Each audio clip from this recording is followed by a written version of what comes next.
Hey guys, how's it going? Hope you're doing well. My name is Crown, and today I'm going to read you some very interesting stories that I hope that you're gonna love. And now, without further ado, let's go!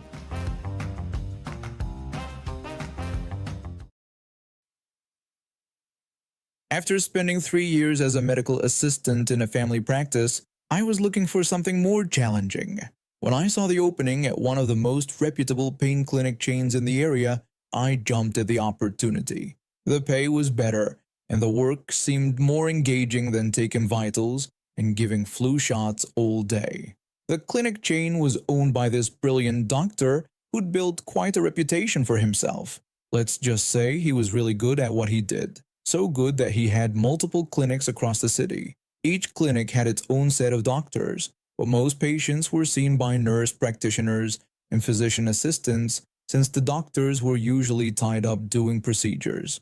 I'd been there for about 8 months when things started getting interesting. We'd have to call the police every couple of months because some patients would get aggressive when they didn't get what they wanted. Back then, the laws about prescribing pain medications weren't as strict as they are now, but we still had to be careful. This one day is burned into my memory. The owner of the clinic chain was visiting our location, which always made things hectic. He'd pack his schedule full of procedures, and we'd all be running around like headless chickens trying to keep everything organized. I was working my usual shift when I heard the commotion start. One of our nurse practitioners had just told a patient that she needed to decrease her pain medication due to signs of abuse. That's when all hell broke loose. Karen started demanding to see the owner, insisting that he knew her and would give her the medication she wanted. The nurse practitioner tried to explain that he was in a procedure and would see her afterward, warning her that he usually agreed with their decisions about medication management.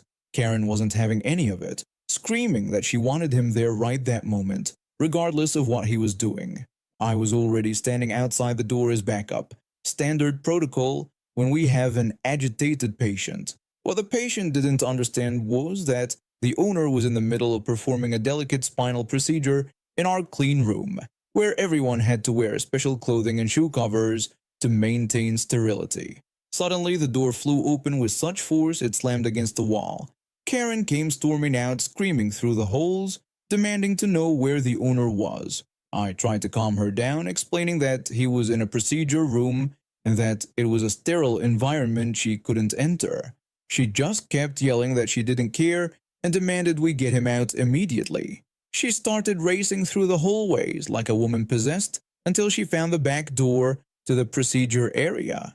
The door had a coded lock for staff only, but that didn't stop her from trying to break it down. She was yanking on the handle so hard I thought it might come off.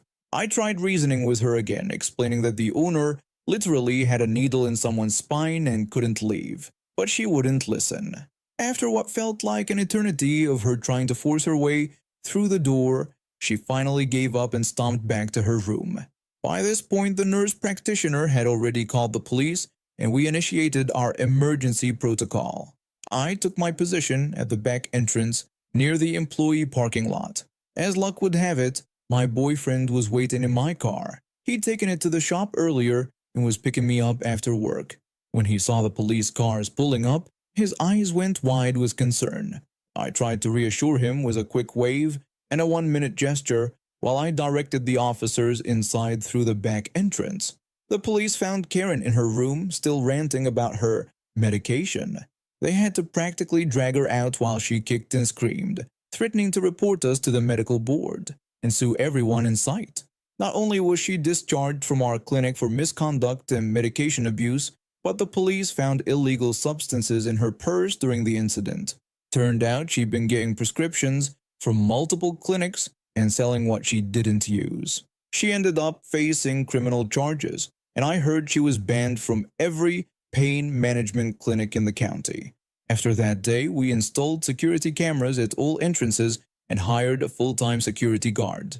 My boyfriend insisted on walking me to and from my car for the next few weeks, even though I told him it wasn't necessary. But I have to admit that incident made me appreciate our strict protocols even more. Let me tell you about how I managed to derail an entire battalion's training exercise because they pushed me out of the career I loved. Back in 2014, I was serving as a sergeant in the U.S. Army stationed at Fort Sill, Oklahoma. I'd spent several years building my military career, including a tough deployment in Iraq that left its mark on me, specifically a pretty nasty back injury. Now, anyone who's dealt with back problems knows they don't just go away. Mine certainly didn't. The injury made it nearly impossible to keep up with the physical demands of military life, especially cardio. Despite my best efforts, I started gaining weight. You'd think the Army would understand that injuries happen in the line of duty, right? Wrong. According to regulations, a physical injury isn't an excuse for being overweight. The moment I couldn't meet the weight standards, they started processing my discharge papers. When my commander spoke to me about it, he simply stated that standards were standards, asking if I understood why they had to do this. I responded by reminding him that I'd given everything to the Army, including my health. He claimed to understand but said his hands were tied and told me they'd process it as an honorable discharge. I was faced with an impossible choice: either destroy what was left of my back, trying to meet their standards, or accept the discharge and preserve my ability to walk normally in the future. After much consideration, I chose my long-term health. Here's where it gets interesting. In my unit, I held a pretty important position as the battalion ammunition non-commissioned officer. I was the only person in the entire battalion who could order ammunition, having completed the specialized 40-hour course required to access and use the ordering system. It was a big responsibility. Every single round of ammunition for training had to go through me. While I was processing out, I learned about a massive field training exercise coming up. This wasn't just any training, it was a huge, integrated operation involving multiple units that had been in planning for months. That's when I saw my opportunity. Instead of ordering the ammunition like I was supposed to, I simply didn't. Days went by, then weeks. Nobody checked in. Nobody asked questions. Not my supervisor, not the higher-ups, nobody. I just let the clock run out until I started my terminal leave and headed back home to New York. Then came the phone call I've been waiting for. Picture this: I'm sitting at home, enjoying my civilian life, when my phone rings. My supervisor called with urgency in his voice, telling me they had a situation. He explained that the sergeant major had just approached him about the ammunition for the field exercise. When I played dumb, he told me that, according to the sergeant major, I had never ordered the ammunition. He asked me to confirm if this was true. I simply confirmed that I had indeed never placed the order. Shocked, he asked if I could get online and order it now. I explained the two problems with that idea. I'd need to be on a government network to access the system, and the nearest base was 4 hours away. Plus, my access had been revoked when I left. When he asked if I understood what this meant, I coldly told him I did, and wished him luck finding someone else qualified to order ammunition in the next few days. The aftermath was beautiful chaos. 3 weeks of carefully planned training exercises had to be scrapped. Hundreds of soldiers, multiple units, countless hours of coordination all went down the drain because they had no ammunition. Equipment had been sourced, schedules had been cleared, and now they had nothing to work with. There wasn't a single thing they could do about it. I was already honorably discharged, and they had failed to ensure a proper handover of my duties. Sure, they probably dragged my name through the mud afterward, but I was already gone, starting my civilian life with a satisfied smile. The irony wasn't lost on me. They lost far more training value by pushing me out than they would have by keeping me in with a medical exception. To this day, whenever my back acts up, I think about that massive training exercise that never happened, and I smile. They might have won the battle over my career, but I definitely won the war. I've always loved Halloween. The costumes, decorations, and the whole spooky atmosphere just speak to me in a way other holidays don't. That's why, despite being autistic myself, I decided to work at Spirit Halloween this season. I'm 20 years old, and while I've had therapy to help with social interactions, certain situations can still trigger episodes for me. But I was determined to make it work. I've been managing pretty well for most of the season, even though some days were more challenging than others. Being non-binary, I appreciated that my manager let me wear whatever combination of the uniform I felt comfortable in, which helped me feel more at ease during my shifts. The real challenge came during the final weeks before Halloween. Our store had been absolutely demolished one day due to being short-staffed. The next morning, our team had a meeting where we all agreed to be more proactive about asking customers to clean up after themselves. It seemed like a reasonable approach. We weren't trying to be confrontational, just maintaining some basic order in the store. I was working in the props section when I noticed them, a mom and her 4 kids. The mother was completely absorbed in her phone call, paying zero attention to her children who were running wild through the aisles. One of her sons, who looked around 13 or 14, was pulling out the display pegs from the wall. These weren't just simple hooks, they were the special kind that lock into the wall, and they're a pain to replace properly. I approached the situation carefully, remembering my training about customer interactions. I politely but asked him to pick up the pegs and not pull them out, explaining that they were difficult to replace. The boy looked startled but started picking them up. When I saw him struggling to put them back in the wall, I softened my approach and told him it was okay to just hand them to me if they were too tricky to put back. That's when his mother subtly materialized around the corner, making me jump. She snatched the pegs from her son's hands and thrust them at me, snapping that he was autistic and didn't know any better. She grabbed his arm and dragged him away, leaving me standing there with the pegs completely thrown off balance. The sudden movement and confrontation had my anxiety spiking, but I kept my composure. Being autistic myself, I found her excuse frustrating. Autism isn't a free pass to destroy property or avoid cleaning up after yourself. I went to tell my manager about the incident, just in case. I briefly explained the situation with the customer and the display pegs.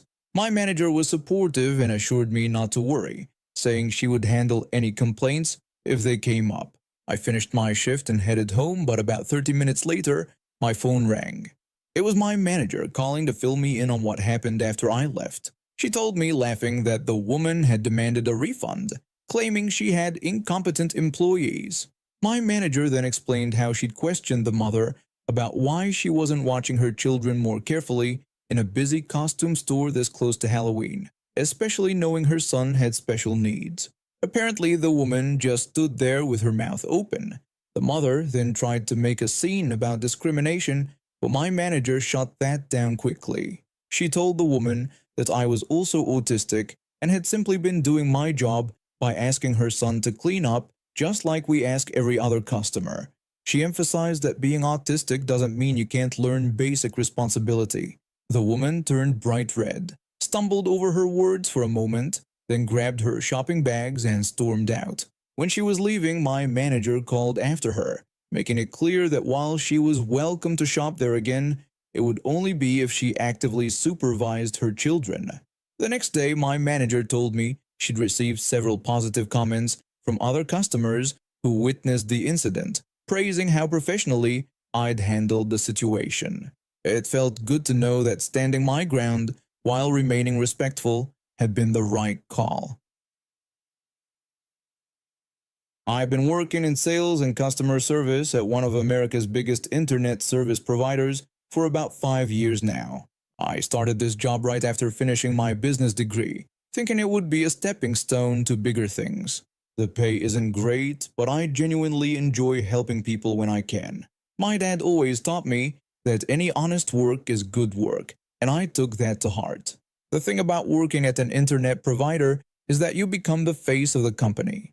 Every policy, every price increase, every service interruption, customers see you as personally responsible for all of it. Most days, I can handle it. I've developed thick skin over the years, and I understand when people are frustrated with the company rather than with me personally. I've gone above and beyond for countless customers. Just last month, I spent my day off calling various departments to help an elderly woman get her internet back up so she could video chat with her grandkids. I've handed out my personal cell number to customers who needed extra help setting up their equipment. I've even fought with corporate to get better deals for people who were struggling financially. But something changed in me about 6 months ago. A customer, let's call him Mr. Wealthy, came into our store and literally threw his modem at my feet. The impact was so hard that pieces of plastic went flying across the floor. I tried to calm him down, telling him that while I understood his frustration, his behavior wasn't necessary. He just got more angry, yelling about how customer service had forced him to come return the modem in person and complained about how far he had to drive. I apologized for the inconvenience and offered to help process his return right away. He just sneered at me and demanded that I hurry up, saying he didn't have time to waste in what he called a dump. That was the day I snapped. Instead of properly processing his returned equipment, I quietly set his account to disconnect in 3 weeks. The satisfaction I felt when doing it was therapeutic. From that day forward, I decided that while I'd continue being the most helpful employee for respectful customers, the rude ones would face consequences they never saw coming. Fast forward to early October.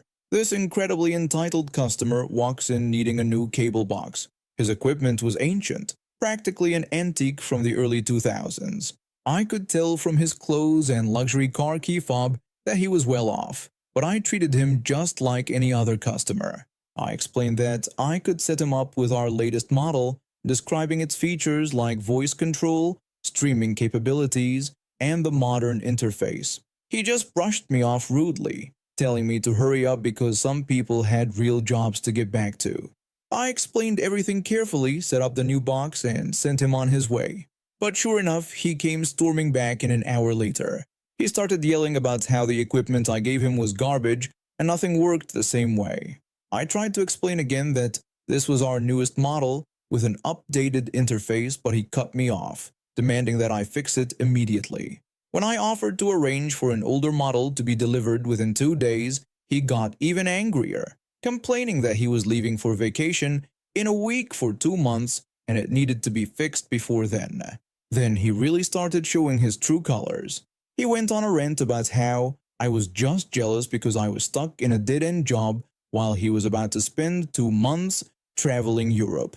He told me I would never be able to afford the things he had and called me nothing but a worthless retail worker. He spent the next 5 minutes walking around the store making snide comments about my appearance, my job, and even my intelligence. I just smiled and wished him a good day. After he left, I checked his account. What I found made me grin. He had just renewed his contract and the timing couldn't have been more perfect. I put in a disconnect order, but I didn't stop there. I marked his address as non-serviceable and high risk for default. I calculated everything in my head. The early termination fees, the unreturned equipment charges for his 5 cable boxes, his regular monthly bill, and the disconnect fees. The total came to over $1,250. We're the only internet service provider in his area. Cell service is terrible there, so he can't even rely on mobile hotspots. When he returns from his fancy European vacation, he'll find his house completely cut off from the digital world. Getting service back will require a $250 deposit, weeks of paperwork, and countless calls to customer service. I put in my 2 weeks notice the next day. I'd already lined up a better job at a different company, and the timing worked out perfectly. By the time he returns from vacation and discovers what happened, I'll be long gone.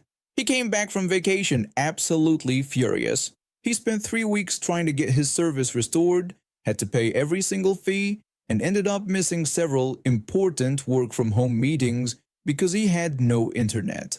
Apparently, he tried to dispute the charges, but since everything was done according to company policy, there was nothing he could do. I heard he even tried to report me, but since I'd already left and everything was properly documented in the system, it just looked like he'd requested the disconnect himself.